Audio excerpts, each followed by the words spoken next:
देवी और सज्जनों, छत्रपति शिवाजी महाराज का जब देहांत हुआ था, उस वक्त उन्होंने अपनी अंतिम इच्छा प्रकट की थी। उन्होंने बोला था कि सप्तगंगा को मुक्त कीजिए, सप्त सिंधु को मुक्त कीजिए, काशी का विश्वेश्वर छुड़ाइए, अयोध्या में रामलला का भव्य दिव्य मंदिर का निर्माण कीजिए। आज 450 सालों बाद छत्रपति शिवाजी महाराज की इच्छाओं में से एक इच्छा रामलला का मंदिर का भव्य दिव्य निर्माण होने जा रहा है। बाबर ने राम मंदिर तोड़ा, फिर भी मुसलमान बाबरी मस्जिद की जगह को छोड़ने को तैयार नहीं।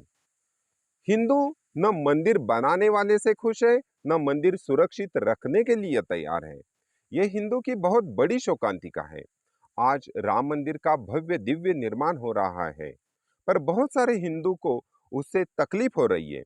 आज भी सैकड़ों वर्ष तक मंदिर का निर्माण हो सकना मुश्किल ही था, पर यह हिंदू सत्ता के कारण ही हुआ है, तो उसमें भी हिंदू को तकलीफ हो रही है। इतिहास गवाह है कि हिंदू ही ज्यादा धर्म के प्रति कभी भी निष्ठावान नहीं रहा है। अगर हर हिंदू निष्ठावान होता तो कोई भी हिंदू की आस्था को खरोच भी नहीं पहुंचा सकता था। मंदिर बनाने से कोरोना नहीं जा सकता, ऐसा कहने वाले हिंदू भी अपने देश में है, और राम मांसाहारी है थे, ऐसे कहने वाले भी हिंदू अपने ही देश में है।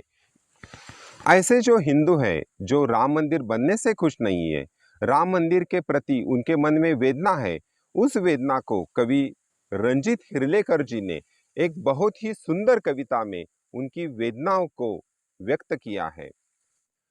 कवि रंजीत हिरलेकर जी एक बहुत बड़े कवि है। छत्रपति शिवाजी महाराज के चरित्र के ऊपर कवि भूषण ने जो शिवभूषण काव्य रचा था, ब्रज भाषा में रचा था, उस काव्य का उन्होंने मराठी में पद्यानुवाद किया है। कविता का शीर्षक है दीवाली तो खूब सजेगी कौन जले जल जाने दो। वो कविता कुछ इस प्रकार है। 450 वर्ष बीते हैं रामलला बनवास को, 450 वर्ष बीते हैं रामलला बनवास को, दिवाली तो खूब सजेगी कौन जले जल जाने दो, दिवाली तो खूब सजेगी कौन जले जल जाने दो। बाबर ने मंदिर तुड़वाया तुमने सत्य दबा दिया, बाबर ने मंदिर तुड़वाया तुमने सत्य दबा दिया, राम रहीम झूठी बातों में तुमने राम को दफन किया, रामचंद्र तो काल्पनिक है तुमने कोर्ट में बता दिया, पंछी भी पर मार सके ना ऐसा खून बहा दिया, राम भक्त की लाशों से तो अवध की गलियां भरी पड़ी, राम भक्त की लाशों से तो अवध की गलियां भरी पड़ी, तब आंसू की एक बूंद भी तेरी क्यों ना गिर पड़ी, तब आंसू की एक बूंद भी तेरी क्यों ना गिर पड़ी, लाल हुआ शरयू का पानी तब तुमने नकार दिया, लाल हुआ शरयू का पानी तब तुमने नकार दिया, उस उन्माद को रत्ती भर दी तुमने कब धिक्कार किया, उस उन्माद को रत्ती भर की तुमने कब धिक्कार किया।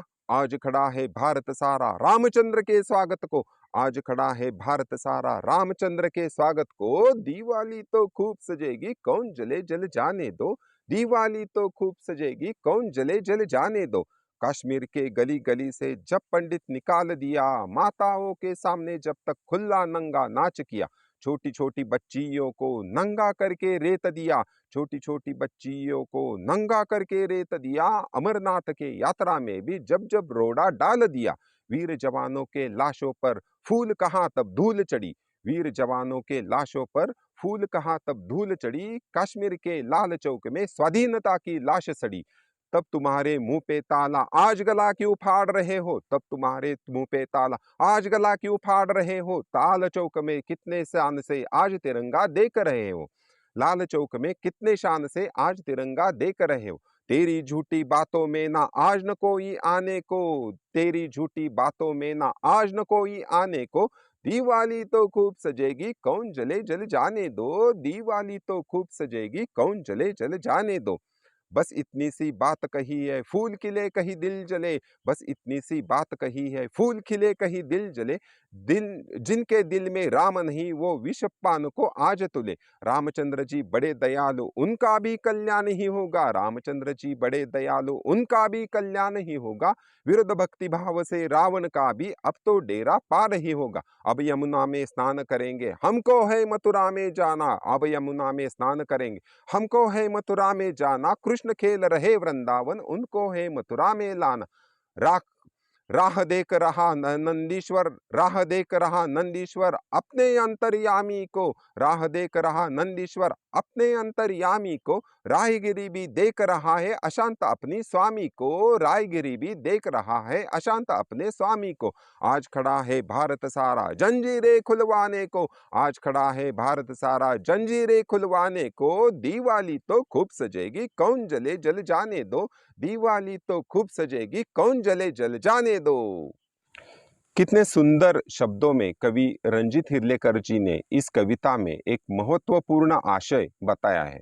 और उन्होंने ऐसे हिंदू जो कि राम मंदिर के खिलाफ उनका हमेशा आंदोलन रहा है, राम मंदिर के खिलाफ उनके मन में हमेशा वेदना थी, उस वेदनाओं को बहुत ही सहज तरीके से उन्होंने इस कविता में बयान किया है। उन्होंने ये बोला है कि जब राम मंदिर को तोड़ा गया और बाबरी मस्जिद का निर्माण किया गया, उस वक्त भी हिंदुओं की यही हालत थी। कोई भी हिंदू राम मंदिर के बचाव में नहीं आया। उस वक्त से लेकर आज तक हमेशा हमेशा राम मंदिर के विरोध में ही ऐसे लोग हमेशा खड़े हुए।